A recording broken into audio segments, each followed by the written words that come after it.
नमस्कार। सुनो कहानी श्रृंखला के अंतर्गत प्रस्तुत है कहानी कदम्ब के फूल, जिसकी लेखिका हैं सुभद्रा कुमारी चौहान जी। भौजी लो, मैं ले आया। सच ले आए? कहाँ मिले? अरे बड़ी मुश्किल से ला पाया भौजी। तो मजदूरी ले लेना, क्या दोगी? तुम जो मांगो, पर मेरी मांगी हुई चीज मुझे दे भी सकोगी? क्यों ना दे सकूंगी? तुम मेरी वस्तु मेरे लिए ला सकते हो, तो क्या मैं तुम्हारी इच्छित वस्तु तुम्हें नहीं दे सकती? नहीं भौजी, न दे सकोगी। फिर क्यों नाहक कहती हो? अब तुम ही ना लेना चाहो तो दूसरी बात है, पर मैंने तो कह दिया कि तुम जो मांगोगे मैं वही दूंगी। अच्छा अभी जाने दो, समय आने पर मांग लूंगा। कहते हुए मोहन ने अपने घर की राह ली। दूर से आती हुई भामा की सास ने मोहन को कुछ दोने में लिए हुए घर के भीतर जाते हुए देखा था, किंतु वह ज्यों ही नजदीक पहुंची, मोहन दूसरे रास्ते से अपने घर की तरफ जा चुका था। वे मोहन से कुछ पूछ ना सकी, पर उन्होंने यह अपनी आंखों से देखा था कि मोहन कुछ दोने में लेकर आया है, किंतु क्या लाया है यह न जान सकी। घर आते ही उन्होंने बहू से पूछा, मोहन दोने में क्या लाया था? भामा मन ही मन मुस्कुराई और बोली, मिठाई। बुढ़िया क्रोध से तिलमिला उठी, बोली, इतना खाती है, दिन भर बकरी की तरह मुंह चला ही करता है, फिर भी पेट नहीं भरता। बाजार से भी मिठाई मंगा मंगा के खाती है। अभी मैं न देखती तो क्या तू कभी बतलाती? भामा मुस्कुराते हुए बोली, तो बतलाती क्यों? कुछ बतलाने के लिए थोड़ी ही मंगाई थी।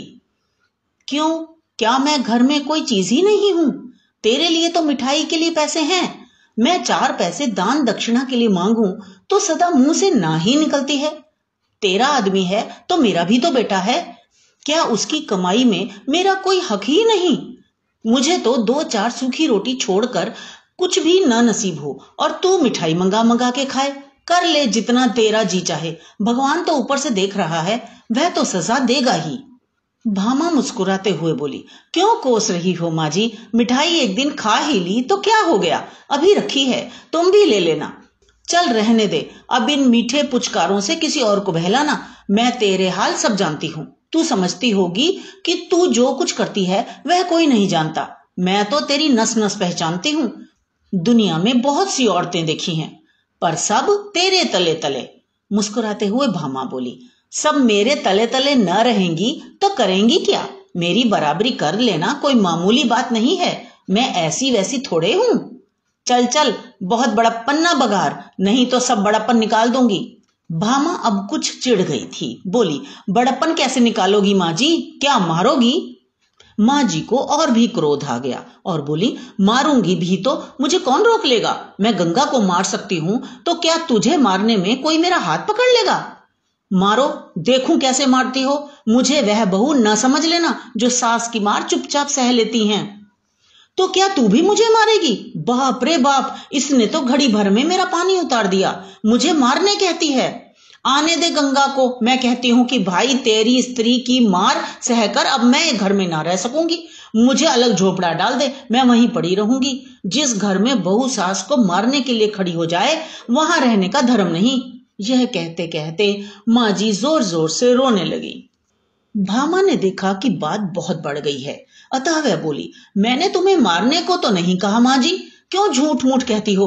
हाँ, मैं मार तो चुपचाप किसी की ना सहूंगी, अपने माँ बाप की नहीं सही तो किसी और की क्या सहूंगी? चुपचाप ना सहेगी तो मुझे भी मारेगी ना, यही बात तो हुई। यह मखमल में लपेट लपेट कर कहती है तो क्या मेरी समझ में नहीं आता? माँ जी के जोर जोर से रोने के कारण आसपास की कई स्त्रियां इकट्ठी हो गईं। कई भामा की तरफ सहानुभूति रखने वाली थीं, कई माँ जी की तरफ। पर इस समय माँ जी को फूट फूट कर रोते देखकर सबने भामा को ही भला बुरा कहा। सब माँ जी को घेर कर बैठ गईं। भामा अपराधिनी की तरह घर के भीतर चली गई। भामा ने सुना माँ जी आसपास बैठी हुई स्त्रियों से कह रही थी, आप तो दोना भर भर के मिठाई मंगा मंगा कर खाती है, और मैंने कभी अपने लिए पैसे धेले की चीज के लिए भी कहा तो फौरन ही टका सा जवाब दे देती है। कहती है पैसा ही नहीं है। इसके नाम से पैसे आ जाते हैं, मेरे नाम से कंगाली छा जाती है। किसी भी चीज के लिए तरस तरस के मांग मांग के जीभ घिस जाती है। तब जी में आया तो ला दिया, नहीं तो कुत्ते की तरह भूखा करो। यह मेरा इस घर में हाल है। आज भी दोना भर मिठाई मंगवाई है। मैंने जरा ही पूछा तो मारने के लिए खड़ी हो गई। कहती है मेरे आदमी की कमाई है, खाती हूँ, किसी के बाप की खाती हूँ क्या? उसका आदमी है तो मेरा भी तो बेटा है, उसका 12 आने हक है तो मेरा 4 आने तो होगा ही। पड़ोस की एक दूसरी बुढ़िया बोली, राम राम, यही पढ़ी लिखी होशियार हैं। पढ़ी लिखी हैं तो क्या हुआ, अकल तो कौड़ी के बराबर नहीं है। तुमने भी तो 9 महीने पेट में रखा बहन, तुम्हारा तो 16 आने हक है। बहू को बेटा माँ के लिए लौंडी बना कर लाता है, वह तुम्हारे पैर दबाने और तुम्हारी सेवा करने के लिए है। हमारा नंदन तो जब तक बहू मेरे पैर नहीं दबा लेती उसे अपनी कोठरी के अंदर ही नहीं आने देता। अपना ही माल खोटा हो तो परखने वाले को क्या दोष। बहन, बेटा ही सपूत होता तो बहू आज मुझे मारने दौड़ती। गंगा प्रसाद गांव की प्राइमरी पाठशाला के दूसरे मास्टर की जगह के लिए उम्मीदवार थे। 17.5 रुपए माहवार की जगह के लिए बेचारे दिन भर दौड़ धूप करते, इससे मिल उससे मिल, ना जाने किसकी किसकी खुशामद करनी पड़ती थी। फिर भी नौकरी पाने की उन्हें बहुत कम उम्मीद थी। इधर वे कई मास से बेकार बैठे थे। भामा के पास कुछ जेवर थे जो हर माह गिरवी रखे जाते थे और किसी प्रकार काट कसर करके घर का खर्च चलता था। भामा पैसों को दांत तले दबाकर खर्च करती। सास और पति को खिलाकर स्वयं आधे पेट ही खाकर पानी से ही पेट भरकर उठ जाती। कभी दाल का पानी ही पी लिया करती, कभी शाक उचल कर ही पेट भर लिया करती। रुपए पैसे की तंगी के कारण घर में प्रायः रोज ही इस प्रकार की कलह मची रहती। जब गंगा प्रसाद जी दिन भर की दौड़ धूप के बाद थके हारे घर लौटे तब शाम हो रही थी। आंगन में उनकी माँ उदास बैठी थी। बेटे ने देखा तो नीची आंखें कर ली, कुछ बोली नहीं। गंगा प्रसाद अपनी माँ का बड़ा आदर करते थे, उनका बड़ा ख्याल रखते थे। जिस बात से उन्हें जरा भी कष्ट होता वह बात वे कभी ना करते थे। माँ को उदास देखकर वे माँ के पास जाकर बैठ गए। प्यार से माँ के गले में बाहें डाल दी। पूछा, क्यों माँ, आज उदास क्यों हो? क्या कुछ तबीयत खराब है? नहीं, अच्छी है। कुछ भी तो हुआ है, माँ तो उदास है। अब माँ जी से न रहा गया, फूट फूट कर रोने लगी। बोली, कुछ नहीं, मैं आदमी औरत में लड़ाई नहीं लगवाना चाहती, बस इतना ही कहती हूँ कि अब मैं इस घर में न रह सकूंगी। मेरे लिए अलग झोंपड़ा बनवा दे, वहीं पड़ी रहूंगी। जी में आवे तो खर्च भी देना, नहीं तो मांग के खा लूंगी। क्यों माँ, क्या कुछ झगड़ा हुआ है? सच सच कहना। आज ही क्या है, यह तो 30 दिन की बात है। तेरी घरवाली ने मोहन से मिठाई मंगवाई, वह दोना भर मिठाई मेरे सामने लाया। मैं जरा पूछने गई तो कहती है, हाँ मंगवाती हूँ, खाती हूँ, अपने आदमी की कमाई खाती हूँ, कुछ तुम्हारे बाप का तो नहीं खाती। जब मैंने कहा कि तेरा आदमी है तो मेरा भी तो बेटा है, उसकी कमाई में मेरा भी हक है, तो कहती है कि तुम्हारा हक जब था तब था, अब तो सब मेरा है। ज्यादा बोलोगी तो मार के घर से निकाल दूंगी। तो बाबा, तेरी औरत है, तू ही उसकी मार सह। मैं मांग के पेट भले ही भर लूं, पर बहू के हाथ की मार न खाऊंगी।